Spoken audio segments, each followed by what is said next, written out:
Europe 1, le journal des médias. Et on commence avec la direction du tournoi de Roland-Garros qui se retrouve face à un joli casse-tête. À quelle heure programmer le 3e tour de Moïse Kouamé demain ? Bon, c'est un joli casse-tête, il y a pire comme problème, mais c'en est un quand même. Précisons que ce jeune Français de 17 ans et 2 mois s'est qualifié hier pour le 3e tour après un match en 5-7 très intense de près de 5 heures.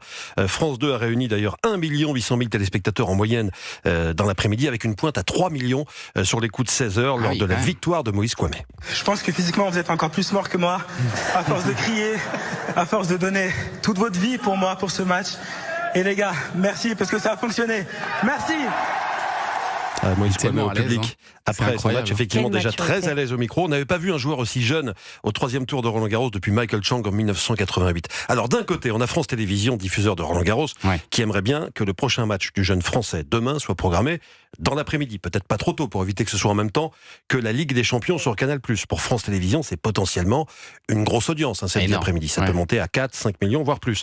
Mais d'un autre côté, on a Amazon Prime qui co-diffuse également le tournoi et qui diffuse chaque jour le match programmé en night session, qui aimerait sans doute aussi pouvoir le diffuser. Mais si c'est le cas, eh bien seuls les abonnés de Prime Video pourront suivre le match Kouamé-Tabilo. Le problème, c'est que parmi les matchs prévus demain, c'est le match de Kouamé qui est a priori la seule affiche qui mérite une night session. On connaîtra le programme demain, tout à l'heure à 14h.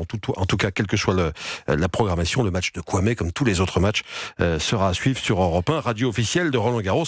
Rendez-vous tout au long de la journée dans les flashs et les journaux. En fait, pour résumer, c'est simple, c'est soit 14h, soit 20h15. C'est les deux seuls horaires possibles. Après, avec le tennis, on ne sait jamais exactement à quelle heure peut démarrer un match. Parce que et il y en a avant. Non, mais 14h, c'est très bien. Mais non, s'il fait plus de 4 heures, on va louper. Oui, mais s'il fait plus de 4 heures, on va louper le début du match du PSG. Ça va pas aller, ça. Non, mais ça durera pas plus de 4 heures. Il va. Hier, 5 heures. Oui, non, mais là, il va être expéditif, quoi. Mais il va faire ça en 3-7. Excusez-moi, vous voulez une Suze ou un Perrier ? Dites-moi, parce qu'il faudrait régler, parce que si vous ne consommez pas, il ne faut pas rester au bar. On est très impliqués. Attendez, c'est pas fini, parce qu'on va continuer à parler de sport. Là, ça va être un grand week-end sportif. Parce qu'on est à 32 heures du coup d'envoi de la finale de la Ligue des Champions.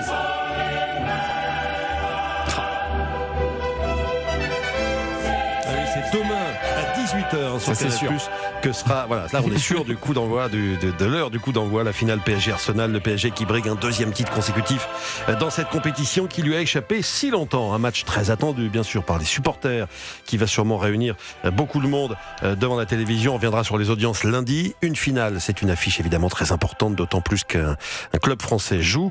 Depuis quand le commentateur Paul Tchoucriel se prépare-t-il ? On lui a posé la question, voici ce qu'il nous a répondu. J'exagère à peine si je dis des années, parce que commenter des matchs, c'est avoir des références, c'est suivre des équipes pendant très très longtemps. Je donne un exemple très concret.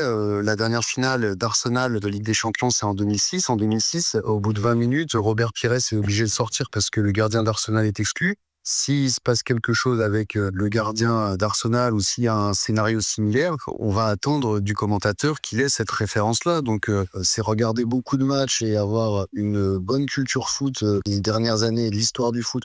Voilà, Paul Tchoucriel qui prépare donc ce match depuis des années. Il commentera demain la finale de la Ligue des Champions aux côtés de Sidney Govou sur Canal+, sans oublier le Canal Champions Club, présenté par Hervé Matou et toute sa bande qui feront vivre l'avant et l'après-match. Je pense que vous avez prévu tous de regarder le match ici. Évidemment.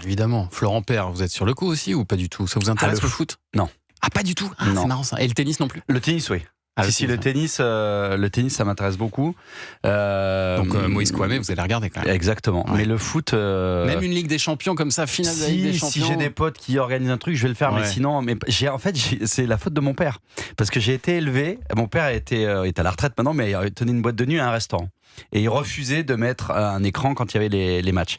Et donc j'ai grandi avec mon père qui regardait les réservations du restaurant les soirs de match, et ça vidait le restaurant.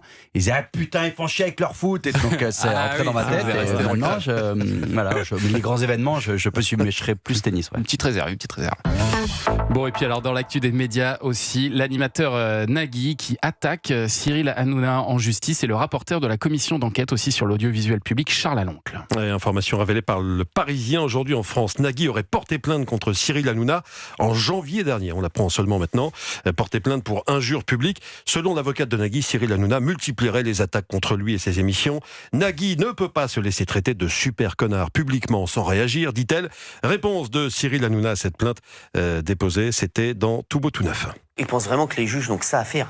Ouais, donc vous vous rendez compte ou pas le travail qu'ont les juges? Non mais même je suis un avocat, excusez-moi, je me dis mais qu'est-ce que je vais aller plaider ça? Il y a mon client qui vient me voir, je dis mais écoute-moi, mais les juges ont plein de travail, tu nous fatigues, va faire du karaoké. Voilà, la réponse de Cyril Hanouna. Ah oui. Il marche pas mal son karaoké quand même. Hein. Et alors qu'est-ce qu'il en est de la plainte contre le rapporteur de la commission, Charles Laloncle? Pour bien comprendre, il faut revenir au mois de décembre. Charles Laloncle avait dit, on en avait parlé dans le journal des médias au sujet de Nagui, que c'était la personne sur les 10 dernières années en France qui s'était le plus enrichie sur l'argent public. Nagui avait dû faire face ensuite à une grosse vague de critiques sur Internet. Il avait porté plainte contre X pour des faits de cyberharcèlement. Mais selon nos confrères, l'animateur aurait cette fois-ci attaqué directement Charles Laloncle en justice pour complicité de harcèlement moral aggravé. Selon son avocate, le député a proféré des accusations graves et fausses et a continué ses agissements, bien qu'ayant été alerté des menaces subies par Nagui. Tiens, Thomas, puisqu'on parle de Nagui et de N'oubliez pas les paroles, il a décidé de retirer les titres de Patrick Bruel de son émission. C'est le cas aussi de certaines radios musicales. Réaction aux accusations d'agression sexuelle visant le chanteur. Patrick Bruel, de son côté, a également décidé de se retirer de lui-même de la prochaine édition des Enfoirés. Et puis on évoquait hier la disparition de plusieurs émissions quotidiennes de France Télévisions. La liste, a priori, va s'allonger dans les semaines à venir. Rien n'a été encore confirmé pour l'instant par le groupe audiovisuel public, mais on a bel et bien ensemble Flavie en France qui devrait disparaître en septembre. Des rumeurs également annoncent la fin de Duel en famille, des maternelles XXL. Benoît d'Aragon, journaliste pour Le Parisien aujourd'hui en France et qui fit ce dossier, nous explique.